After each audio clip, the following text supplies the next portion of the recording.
नमस्कार साथियों, मेरे देशवासियों। आज मैं एक पिक्चर द कश्मीर फाइल देख के आया हूँ।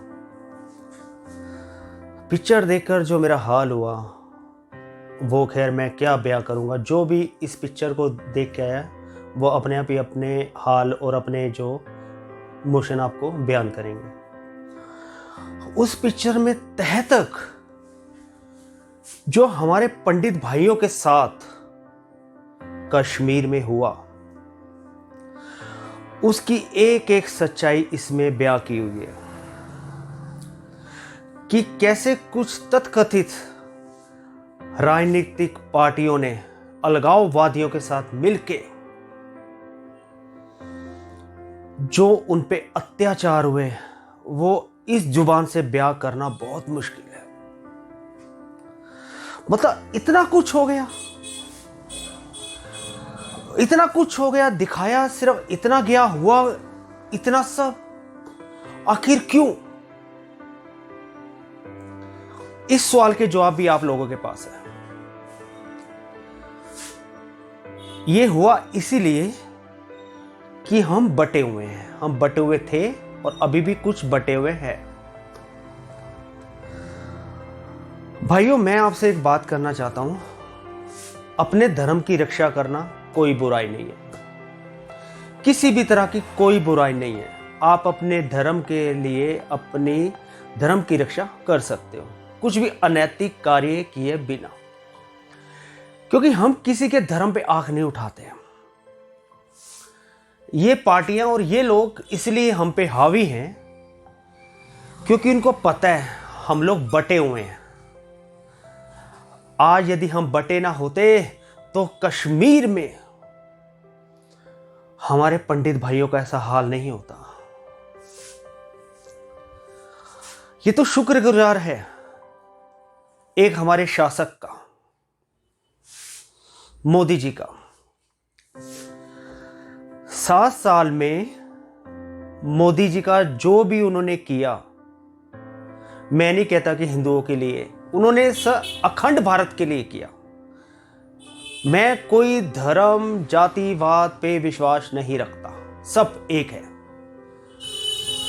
लेकिन कुछ स्वार्थी पार्टियों ने अपने लालच के, अपने वोट बैंक के चक्कर में, अलगाववाद के चक्कर में जो अत्याचार कश्मीर में किए हैं, आपको तो कश्मीर का अब पता चला है और अभी पता नहीं भारत में कहां कहां क्या क्या हो रहा है। तो मेरे कहने का मतलब है भाइयों, अभी भी समय है। अपने धर्म की रक्षा करो, एक रहो, अखंड भारत में बनो, भारत को अखंड करो, जो मोदी जी का सपना है। उस शासक ने 370 हटाकर काफी हद तक ये कश्मीरी पंडितों पर मरहम लगाने का काम किया है। शुक्रगुजार हूं मैं उस शासक का जिन्होंने काफी हद तक अपने देश में अखंडता के लिए काम कर रहे हैं और करेंगे। बिल्कुल उम्मीद है ऐसा शासक मिले तो आपको किसी तरह की डरने की जरूरत नहीं है। लेकिन शासक भी कहता है अपने धर्म की रक्षा खुद करो। शासक आपके साथ नहीं रहता, धर्म आपका है, अपनी रक्षा खुद करो।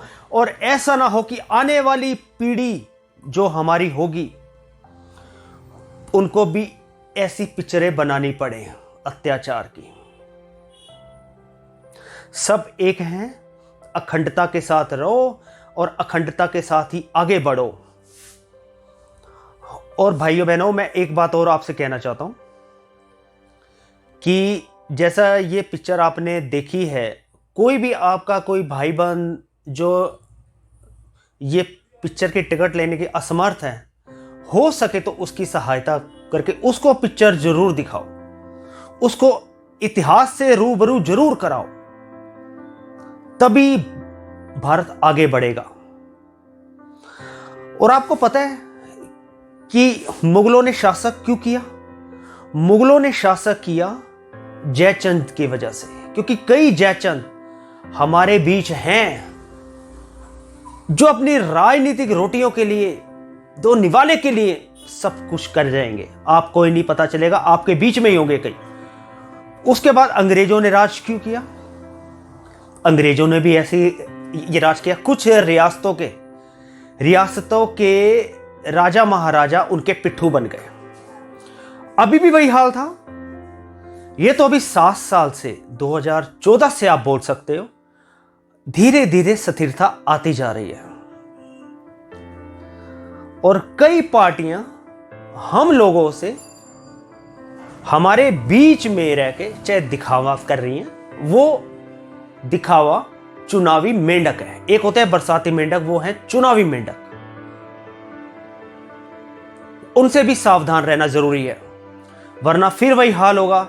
शासक तो अपनी तरह के लिए क्या कर रहा है, लेकिन ये चुनावी मेंढक बहुत कुछ करेंगे। किसी प्रकार का कोई लालच, कोई कुछ नहीं आपने करना, सिर्फ अपने धर्म की रक्षा करनी है, अपनी पीढ़ी बचानी है। तो सब आपके हाथ में है कि आपने करना क्या है। यह पिक्चर देख के आपका खून नहीं खोला तो आपका खून पानी है। बार बार यही कह रहा हूं आपसे, अपने धर्म की रक्षा करो, एक बनो, बटो मत। जो बटता है वही कटता है। शायद इतिहास आपने भी पढ़ा होगा। धन्यवाद। जय हिंद, वंदे मातरम, जय भारत।